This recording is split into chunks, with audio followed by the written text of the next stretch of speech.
Bible में लिखल बा, ऐसनो रास्ता होखे त आदमी के बोझ लागेला, मगर आखिर में मौवतिये मिलेला।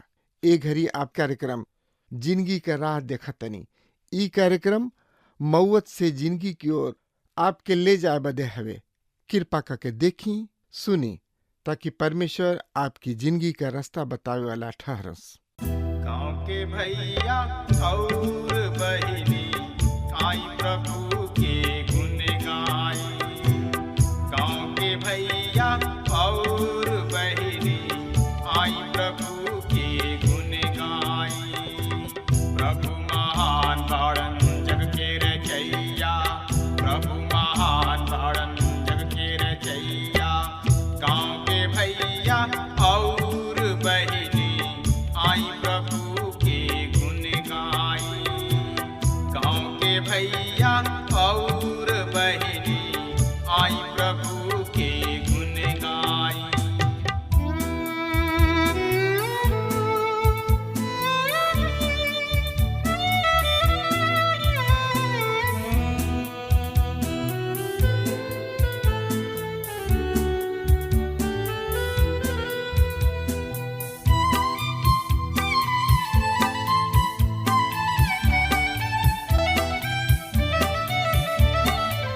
आकाश के तरई बन के चिरई उनकर भजन करे।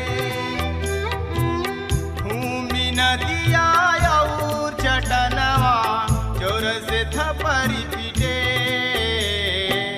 हमर मसीही फिरीत आई, प्रभु चरण के सट जाई।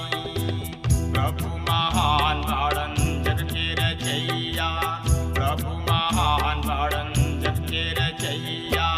गाँव के भैया और बहिनी आई प्रभु के गुण गाई।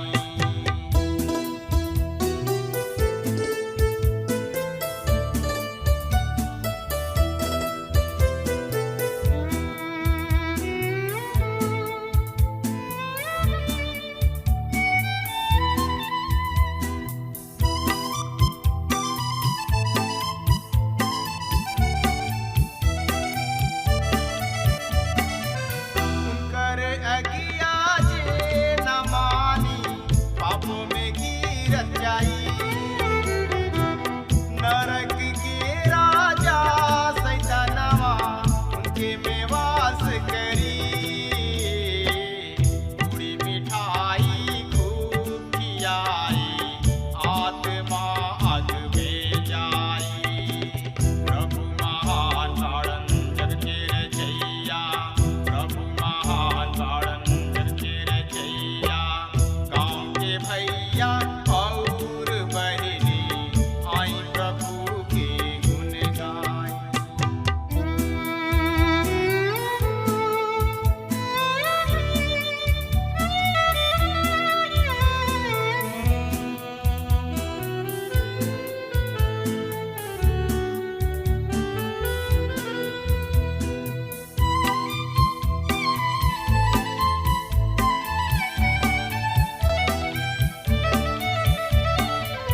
हम तो गवैया प्रभु कथन के पाहुर देवे यनी।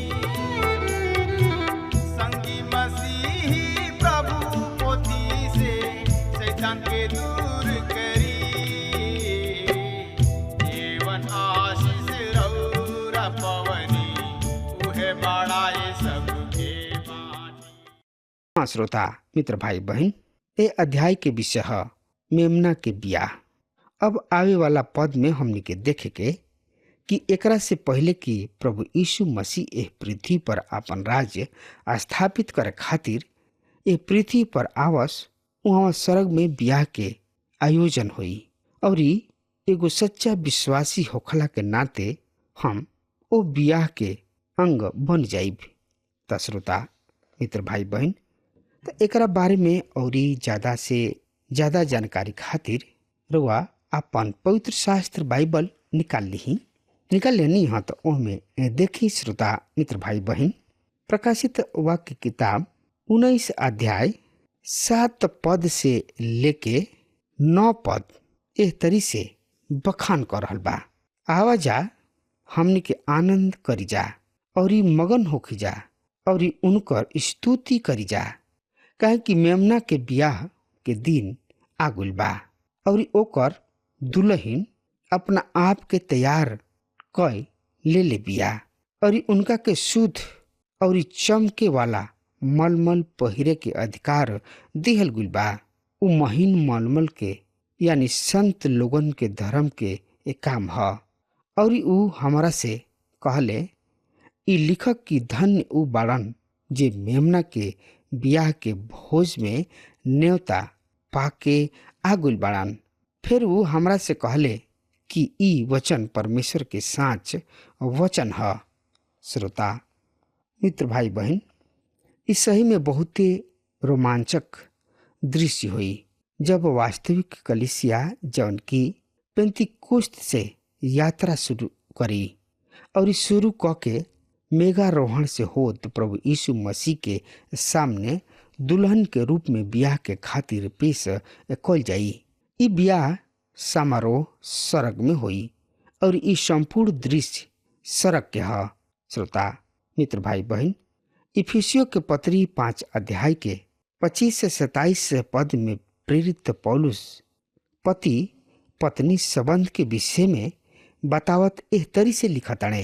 त का लिखताणे एकरा बारे में जानकारी खातिर हुआ हमरा संगे अपन पवित्र शास्त्र बाइबल के पन्ना के पलटी और ओहमे देखी। श्रोता मित्र भाई बहन, इफिसियों के पत्री 5 अध्याय 25 से 27 पद एह तरी से बतावता, हे मर्द लोग, अपना अपना मेहरारू से प्रेम करा जैसन मसीह मंडली से प्रेम कैले और अपना आप के मंडली खातिर दे दिले कि ओके वचन के द्वारा पानी से शुद्ध कके पवित्र बनावस और ओकरा के ऐसन महिमामय मंडली बना के अपना लगे हाजिर करस, जौना में ना कोनो कलंक, ना कोनो दाग, ना कोनो झुरी होखे, बाकी पवित्र और बिना दोष के होखे। ई मसीह यीशु और कलीसिया के संबंध के चित्र है। हमार बड़ बड़ नगर सब में नौजवान तथा युवती सब के देख के बड़ा दुख होला। उ लोग खुले आम यौन संबंध के प्रदर्शन करले। उ ओकरा के प्रेम अर्थात लव कहले, जबकि उ प्रेम के परिभाषा भी ना जानेले। पुरुष द्वारा स्त्री के प्रेम करे तथा स्त्री द्वारा पुरुष के प्रेम करे के अर्थ के विषय में वो कुछ भी नहीं जानत। हमरा बड़ा भय लगेला, काहे कि अधिकार मसीही लोग भी स्त्री पुरुष के प्रेम के विषय में पूरा रूप से ना जानेलन, जैसे कि ओहनी लोग के जाने के चाहिए। कामुकता और वासना प्रेम ना होला। इफिसियों के पत्री 5 अध्याय के 25 से 27 पद ओह दिन के चित्र के दर्शावता, जब प्रभु यीशु मसीह सच्चा कलीसिया के अर्थात अपन देह के अपना ओर खींची है और हमरा पूरा रूप से शुद्ध और पवित्र बने है। वर्तमान में एह में हमनी के ब्याह संबंध के पवित्रता व शुद्धता बना के रखे के नितांत आवश्यकता बा। ब्याह मसीह यीशु तथा कलीसिया के संबंधी के दर्शावता। हाँ मित्र, तो एकरा बारे में और ज्यादा से ज्यादा जानकारी खातिर रवा आपन पवित्र शास्त्र बाइबल निकाल ली और ओहमे देखी प्रकाशित वाक्य किताब 19 अध्याय 7 पद एह तरी से बता रहल बा। आवाजा हमनी के आनंद करी जा और मगन होखी जा और उनकर स्तुति करी जा, काहे कि मेमना के बियाह के दिन आ रहल बा और ओकर दुल्हन अपना आप के तैयार क ले बिया। हाँ श्रोता मित्र भाई बहन, आनंदित और हर्षित होखे के का कारण बा, काहे कि मेमना के बियाह मसीह यीशु तथा सच्चा कलीसिया के एक साथ संयुक्त होखे के सुघर चित्र है। ध्यान दीही, एकरा पुराना नियम के संत सम्मिलित नहीं खन। यहाँ तक कि यूहन्ना बपतिस्मा दाता भी खुद के दुल्हा के रूप में देखताड़े, दुल्हन के रूप में ना। उ कहले जेकरा किने दुल्हन बा उहे दुल्हा ह। मित्र, दुल्हन के मसीह के साथ अद्भुत रिश्ता बा। रुआ अभी यह पद में देखनी है कि मसीह कलीसिया से प्रेम कैले और खुद के उनका खातिर दे दिले। प्रभु के महायाजकीय प्रचिन के स्मरण करतड़े, जौन की यूहन्ना रचित सुसमाचार के 17 अध्याय में बा। वहाँ हमनी के 23 से 26 पद में एह तरी से पावतानी जा। यूहन्ना 17 अध्याय 23 से 26 पद एह तरी से बता रहल बा, और रउआ हमरा में बानी, जौना से उ लोग सचहू के एक हो जास, और दुनिया जाने की रउआ हमरा के भेजनी, और जैसे रउआ हमरा से प्यार रखनी वैसे ही हमू ओ लोग से प्यार रखनी। हे बाप, हम चाहतानी कि जिनकरा के रउआ हमरा के देले बानी, जहाँ हम बानी उहवा उहो लोग हमरा साथे हो खसा कि उ लोग हमरा ओ महिमा के देखे जौन रउआ हमरा के देले बानी। काहे कि रउआ दुनिया के पैदाइशी से पहले हमरा से प्यार रखनी। हे धर्मी बाप, दुनिया रउआ के नहीं खे जानत, पर हम रउआ के जानतानी और इहो जानतानी ताकि रउआ हमरा के भेजले बानी। और हम रउर नाम उ लोग के बतौनी और बतावत रहब कि जौन प्रेम रउआ हमरा से रखनी उ ओह लोग में रहले और हम उ लोग में रही। अब जैसन सबसे उत्तम और अद्भुत बात बा उह कि हमनी के प्रभु यीशु मसीह से और भी अधिक परिचित हो रहल बानी जा। और सच त ई बा श्रोता मित्र भाई बहन की हमनी के पहला हाली उनका के जानब। अभी वर्तमान के मसीह के विषय में हमनी के जौन ज्ञान बा उ ना केवल बराबर बा। प्रकाशित वाक्य किताब 19 अध्याय के 8 पद एह तरी से बखान कर रहल बा, सुनी ध्यान से। और जकरा के शुद्ध और चमके वाला मलमल पहिरे के अधिकार दिहल गइल बा, उ महीन मलमल के यानी संत लोगन के धर्म के एक काम है। हाँ श्रोता मित्र भाई बहन, महीन मलमल ई कलिसिया के बियाह वस्त्र होई। ई संत द्वारा कोइल गुल धार्मिकता के काम है।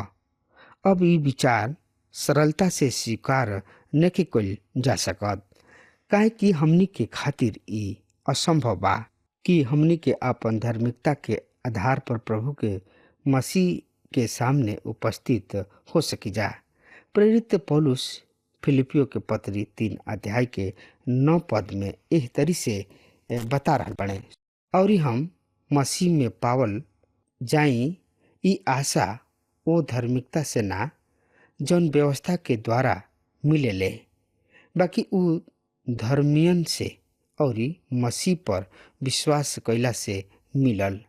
मतलब उ धर्मीपन से जौन खाली विश्वास के द्वारा परमेश्वर से मिलल। हाँ श्रोता मित्र भाई बहन, यहाँ साफ बा कि हमनी के धार्मिकता मसीह यीशु पर विश्वास ले अइला पर से बा। एकर आधार विश्वास है, कर्म ना। मित्र, विश्वास के प्रतिफल धार्मिकता और मोक्ष है, जबकि कर्म के प्रतिफल कोनो निश्चित आश्वासन ना, वरन परमेश्वर पिता कहले कि तोहार धर्म के काम हमरा सामने मैल कुचैल चिथड़ा के समान बा। हम देखतानी कि विश्वास द्वारा न केवल पाप से क्षमा प्राप्त करले, वरन प्रभु यीशु मसीह के धार्मिकता में भी सहभागी हो जाई न जा, तब यूहन्ना ऐसन काहे कहताणे कि मलमल त संत के धर्ममय काम ह। मित्र, ब्याह के कपड़ा एक खाली ही प्रयोग कइल जाला, पर ब्याह के पश्चात हमनी के संपूर्ण अमरता में प्रभु यीशु मसीह के धार्मिकता के धारण कैले रही हैं। एगो विश्वासी के रूप में हमनी के मसीह के न्याय आसन के सामने उपस्थित होखे के बा, दंड के खातिर ना वरन प्रतिफल प्राप्त करे के खातिर। कौना बात के प्रतिफल? ओ काम के प्रतिफल जौन की विश्वासी उधार प्राप्त करे के पश्चात अपना शरीर के द्वारा कैले बाड़े। ई शरीर प्रभु यीशु मसीह के अपना सेवा के खातिर दिल बाड़े। परमेश्वर मानव बचाव के एगो महान अभिमान छेड़ रहल बाड़े। ऊ रउआ के और हमरा के चैन के बंसी बजावे खातिर न बचौले। ऊ हमनी के शैतान और उनका सबंध से ए से बचौले बाड़े कि हमनी के उनका बचाव काम में उनकर सहकर्मी बनी जा और दूसरा के नरक जाए से बचा के सड़क के जनसंख्या के बढ़ाई जा। प्रभु यीशु मसीह प्रत्येक विश्वासी जन के यही के प्रतिफल देवे जा रहल बने। आई देखी जा प्रेरित पौलुस ए विषय में का बतावताड़े, त एकरा बारे में ज्यादा से ज्यादा जानकारी खातिर रुआ हमरा संगे आपन पवित्र शास्त्र बाइबल निकाल ली। पहला कुरिन्थियों 3 अध्याय 12 से 14 पद इस तरी से बखान कर रहल बा।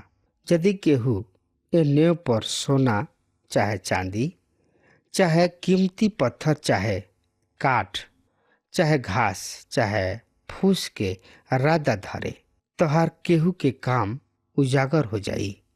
काहे कि उ दिन उनका के बताई ए खातिर की आगी के संगे उजागर होखी, और उ आग हर केहू के काम के परखी की काम कैसन बा। जिनकर काम बनल रही उहे प्रतिफल पाई। ऐसे विश्वासी के भला काम ही कलीसिया के बियाह वस्त्र ह। हमनी के ई सर्वदा स्मरण रखे के बाकी, काहे कि हमनी के उनका हाथ के कारीगरी है जा, जौन की मसीह में ओह भला काम के खातिर सृजल गोइल बने जा, जौना के परमेश्वर शुरू ही से तैयार कोइले कि हमनी के ओकरा के कर जा। इफिसियो 2 अध्याय 10 मसीह के कलीसिया होखे के आनंद सृष्टि के अन्य कोनो सृष्टि अनुभव नहीं कर सकत। प्रकाशित वाक्य किताब 19 अध्याय 9 से 10 पद में एह तरी से बखान के कइल गइल बा।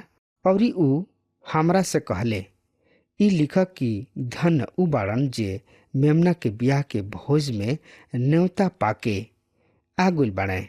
फिर उ हमरा से कहले कि ई बचल परमेश्वर के साँच वचन ह, और हम उनका के दंडवत करे खातिर उनकरा गोड़ पर ढनी, त उ हमसे कहले, देख ऐसन मत कर।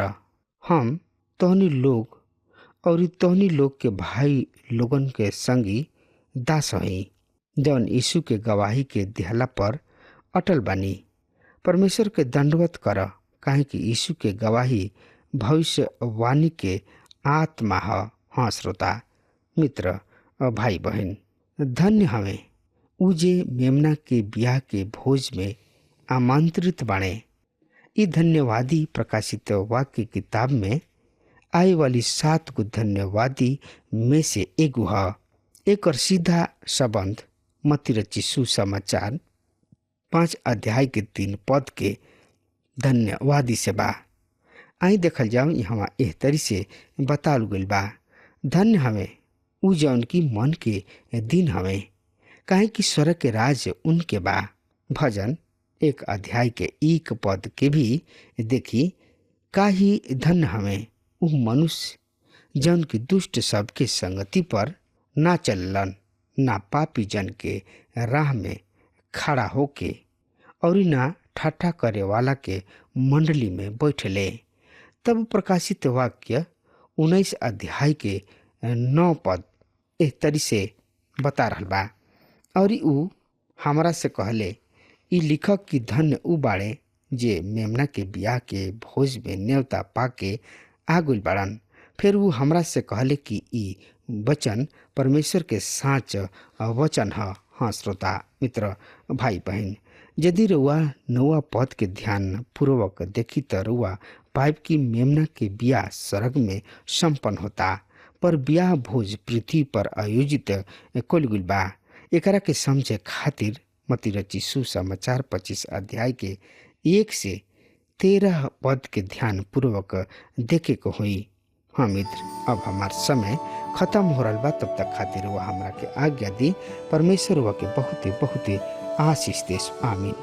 हमके विश्वास बा कि ई कार्यक्रम आप सब खातिर फायदेमंद सिद्ध भइल हुई। अगर आप सबके लगे बाइबल से चाहे आपकी निजी जिंदगी से कोनो सवाल होके चाहे कोनो समस्या खातिर प्रार्थना करावे चाहतनी तो हमारी फोन नंबर पर जरूर संपर्क करें और आज का दिन आप खातिर सुखद बनावे।